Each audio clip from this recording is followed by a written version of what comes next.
ये वही रवि भाटी है जिसने मदरसे को सील कराया था। गाजियाबाद के वार्ड 37 से भाजपा पार्षद रवि भाटी को शिकायत मिली कि शालीमार गार्डन के विक्रम एनक्लेव में एक अवैध मदरसा है, जिसको लेकर रवि भाटी द्वारा शिकायत की गई और जीडीए द्वारा उस मदरसे को सील किया गया। 31 अक्टूबर की रात कुछ लोग शालीमार गार्डन पार्षद रवि भाटी के ऑफिस पर पहुंचते हैं और उनके ऑफिस के बाहर लगे पोस्टरों पर उस्तरा चला देते हैं और साथ ही साथ उनके घर की रैकी भी करते हैं। इस मामले को लेकर रवि भाटी द्वारा 3 नवंबर को पुलिस में शिकायत दर्ज की गई और 4 तारीख को इस मामले पे मुकदमा दर्ज भी हो चुका है कुछ अज्ञात लोगों के खिलाफ में। क्या कुछ पूरा घटनाक्रम है, बातचीत के हमारे साथ में पार्षद रवि भाटी हैं, उनसे बात कर लेते हैं। पार्षद जी, आपके आवास के बाहर रेकी की गई है कुछ लोगों द्वारा और साथ ही साथ जो कार्यालय के बाहर पोस्टर लगे थे उन पर उस तरह चलाए गए हैं, फाड़ा गया है, पूरा मामला क्या है? पूरा मामला ये है, 27 तारीख की शाम को मुझे कुछ क्षेत्रीय निवासियों द्वारा सूचना मिली थी कि क्षेत्र में एक अवैध गतिविधियों के एक मदरसा चलाया जा रहा है विक्रम एनक्लेव में, और उस मदरसे को बढ़ाकर उसमें विस्तार किया जा रहा है। तो हम लोग वहाँ मौके पर पहुँचे थे, पुलिस प्रशासन भी वहाँ मौके पर पहुँचा था। पुलिस को रिटर्न में हम लोगों ने, सभी समाज के लोग थे वहाँ, उन लोगों ने रिटर्न में शिकायत करी थी कि इस मदरसे में जो पढ़ रहे हैं बच्चे, इनकी जांच होनी चाहिए, बच्चे कहाँ के हैं, कौन से देश के हैं, और इनकी निष्पक्ष जांच की जाए और इस मदरसे में जो अवैध निर्माण कार्य चल रहा है उसको रोका जाए। तो 28 तारीख को ही जीडीए ने उस मदरसे को सील कर दिया था, मदरसा बंद हो गया था, जिसको लेकर कुछ लोगों ने 31 तारीख की रात को मेरे ऑफिस की रेकी करी, मेरे घर की रेकी करी, जो और मेरे लगे हुए पोस्टरों को उस्तरे और ब्लेटों के साथ फाड़ दिया गया। जो मैंने आसपास की सीसीटीवी कैमरे फुटेज देखी तो लगभग 7 से 8 लोग वो उस कैमरे में आ रहे हैं। तो 7-8 लोग कोई मेरे पोस्टर फाड़ने तो आएंगे नहीं, पोस्टर फाड़ने के लिए एक आदमी आ सकता। 7-8 लोग जो आए मेरे घर के पास लगभग 1 से 1.5 घंटा यहाँ रहे हैं। तो उनकी मंशा क्या थी ये सब जानने के लिए मैंने पुलिस में तहरीर दी। कल मैंने तहरीर दी और आज उसमें FIR दर्ज हुई है। और मैं पुलिस प्रशासन यही मांग करता हूं कि ये जितने अपराधी किस्म के लोग हैं ये सब गिरफ्तार होने चाहिए, बंद होने चाहिए। इनकी मंशा क्या थी, ये लोग क्यों मेरे घर पर आए थे, इस सब की जांच होनी चाहिए। ये समझा जाए कि पार्षद जी, क्योंकि आपने बताया कि आप पोस्टर 1 या 2 व्यक्ति भी फाड़ सकते हैं, लेकिन 7 से 8 जने आपके आवास और कार्यालय पर पहुंचे और उस तरह चलाए पोस्टरों पर, तो ये कहा जा सकता है कि कहीं ना कहीं अपनी ताकत को दिखाने के लिए वो यहाँ पहुंचे हों।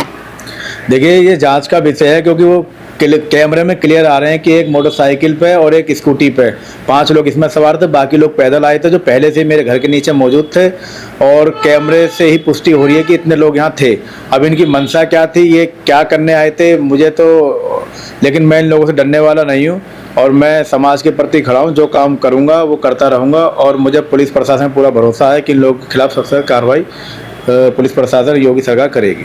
इन लोगों के खिलाफ में शिकायत तो आपने दी है, इसी के साथ में क्या प्रशासन से या पुलिस से अपनी सुरक्षा की भी मांग की है? क्योंकि कहीं ना कहीं आपके आवास की रेकी हुई है, आप पोस्टर पर उस तरह चलाए गए हैं, तो कहीं ना कहीं जान को खतरा बना हुआ है, ऐसा महसूस कर रहे हैं?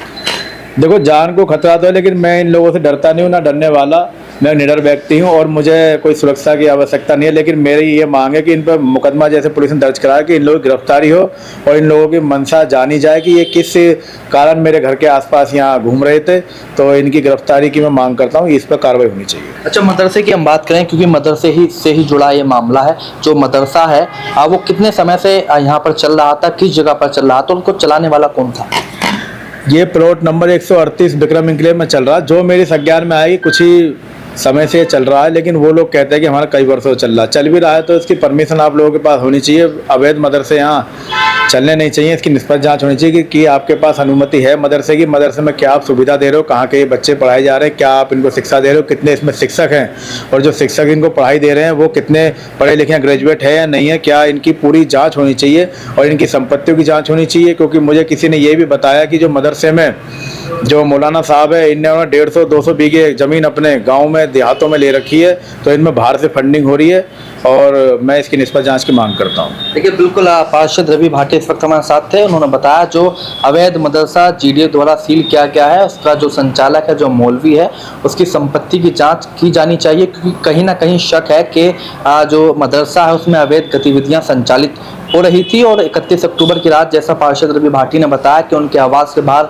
रैकी की गई और उनके कार्यालय के बाहर लगे पोस्टरों पर उस्तरे चलाए गए। 7 से 8 जो लोग हैं वो यहाँ पहुंचे। इस मामले को लेकर रवि भाटी द्वारा पुलिस में शिकायत दर्ज कर दी गई है, पुलिस द्वारा मुकदमा दर्ज कर लिया गया है और 3 से 4 टीमों का गठन भी मामले के खुलासे के लिए कर दिया गया। सवाल यही है कि अब कब तक गाजियाबाद पुलिस इस मामले से जुड़े जो आरोपी हैं उनको गिरफ्तार करेगी, क्योंकि लगातार हम देख रहे हैं अभी कुछ लगभग 10 दिन पहले भी भाजपा की महिला पार्षद शीतल चौधरी पर फायरिंग की गई थी। गनीमत ये रही कि शीतल चौधरी को इस मामले में उनकी जान बच गई और अब पार्षद रवि भाटी के आवास की रैकी कर ली गई है। तो कहीं ना कहीं जान का खतरा भी कह सकते हैं कि बना हुआ है। पार्षद जी का साफ तौर पर कहना है कि पुलिस पर विश्वास और बहुत जल्द पुलिस इस मामले का खुलासा करेगी। कैमरा पर्सन दीपक कुमार के साथ सिटी न्यूज के लिए मैं विशाल रावत।